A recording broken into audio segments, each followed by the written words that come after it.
Good morning. आज हम लोग पॉलिटिकल साइंस टीजीटी पीजीटी के लिए स्पेशल पढ़ेंगे। राज्य की उत्पत्ति उत्पादन के शोषणपरक संबंधों के रक्षार्थ हुई है। किसने कहा? मार्क्सवादी ने। मार्क्सवाद सिद्धांत के अनुसार राज्य की उत्पत्ति ना तो किसी नैतिक उद्देश्य की सिद्धि के लिए हुई है और ना ही किसी मनुष्य की इच्छा पूर्ति के लिए। विधि के या कानूनी और राजनीतिक संप्रभुता में अंतर किसने किया? B.A. डायसी ने। सामाजिक संविदा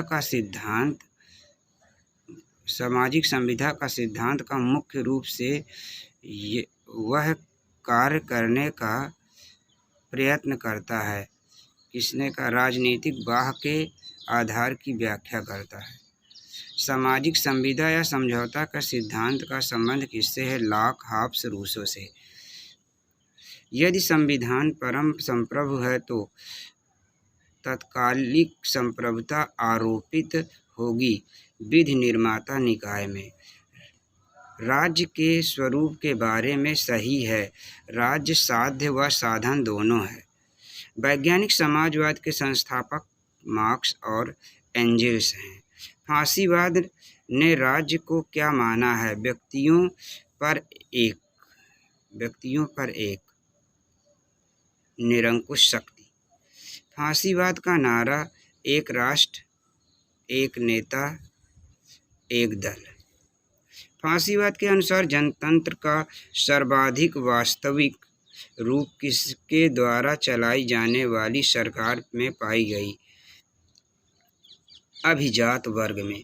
फांसीवाद है यह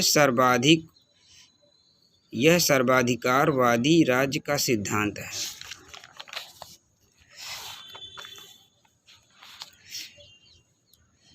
किसने अधिकारों को निजी सार्वजनिक अधिकारों में विभाजित किया? स्पेंसर ने। शक्ति और प्राधिकार में निर्वेद तत्व क्या है? वैधता। किसने कहा कि अधिकार वह आवश्यक शक्ति है जिससे गुण एक नैतिक प्राणी के रूप में दायित्व पूर्ण करता है? ग्रीन। प्रत्येक राज्य की पहचान उसके द्वारा घोषित अधिकारों से होती है। किसने कहा? लास्की ने। राज्य अधिकारों का सृजन नहीं करता बल्कि अधिकारों को मान्यता देता है। नॉर्मन वाइड ने कहा। अधिकार इच्छा संतुष्टि की शक्ति है। किसने कहा? हॉब्स ने। अधिकार सामाजिक जीवन की वो परिस्थितियां हैं जिनके अभाव में व्यक्ति अपने व्यक्तित्व का विकास नहीं कर सकता। किसने कहा? लास्की। अधिकार सामान्य हित की पूर्ति के लिए एक सहायक शक्ति है जिसका दावा किया गया है। किसने कहा? किया गया और मान्य किया गया। किसने कहा? ग्रीन का है कथन। अधिकार राज्य द्वारा मान्य दावे हैं। किसने कहा? बेंथम। राज्य अधिकारों का निर्माण नहीं उन्हें मान्यता देता है। लास्की। व्यक्ति की इच्छाओं को संतुष्ट करने वाली शक्ति अधिकार है। किसने कहा? हॉब्स ने। लोकतंत्र जनता का जनता के लिए जनता द्वारा शासन है। किसने कहा? Abraham Lincoln. सभी मनुष्यों को कुछ समय के लिए और कुछ मनुष्यों को सदैव के लिए मूर्ख बनाया जा सकता है, लेकिन सभी मनुष्यों को सदैव के लिए मूर्ख नहीं बनाया जा सकता है। अब्राहम लिंकन का कथन है। भाषण की स्वतंत्रता किस शासन के लिए आवश्यक होती है? लोकतंत्र की।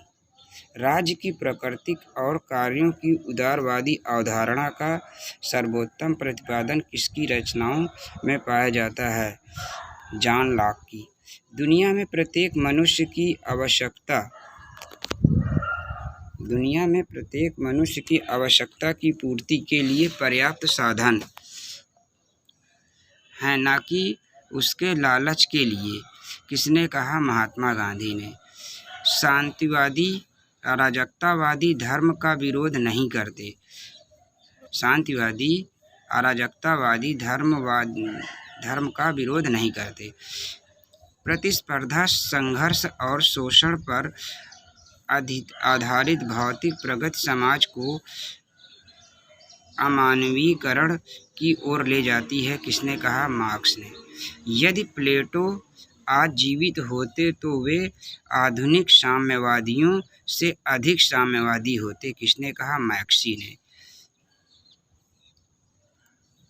अभिभावक वर्ग के अंतर्गत है शासन व सैनिक आते हैं, लेकिन अधिकारों पर मार्क्स का द्वंद्वात्मक भौतिकवाद सामाजिक घटनाओं की व्याख्या का विश्लेषण करता है भौतिक शक्तियों द्वारा। किसने कहा? प्रत्येक क्रांतिकारी सामाजिक है क्योंकि यह पुरातन समाज को नष्ट करती है। प्रत्येक क्रांतिकारी राजनीतिक है क्योंकि यह पुरानी शक्ति को नष्ट करती है। मार्क्स ने। मंत्रिमंडलीय उत्तरदायित्व के लबादे में नौकरशाही पनपती है। किसने कहा? रैमजे मेयर ने। राज्य समाजों का एक समाज है। किसने कहा? लिंडसे ने। कौटिल्य के अनुसार मंत्रिपरिषद में मंत्रियों की नियुक्ति का क्या आधार था? योग्यता। सामूहिक उत्तरदायित्व की विशेषता किस शासन पद्धति में पाई जाती है? संसदीय शासन प्रणाली में। संसदात्मक तथा अध्यक्षात्मक रूप से सरकार के वर्गीकरण का आधार क्या था? विधायिका कार्यपालिका संबंध। संसदात्मक व्यवस्था शासन के सामयिक मूल्यांकन के साथ साथ दिन प्रतिदिन मूल्यांकन का भी अवसर प्रदान करती है। यह संसदीय व्यवस्था की परिभाषा है। किसने दी? Doctor B.R. अम्बेडकर ने। ब्रिटिश संसदीय व्यवस्था के संदर्भ में ऐसा कहा जाता है संसद पर कैबिनेट मंत्रिपरिषद का वर्चस्व होता है। एकात्मक सरकार में कानून बनाने की सतत रूप से एक केंद्रीकृत शक्ति में निहित होती है। किसने कहा? डायसी ने।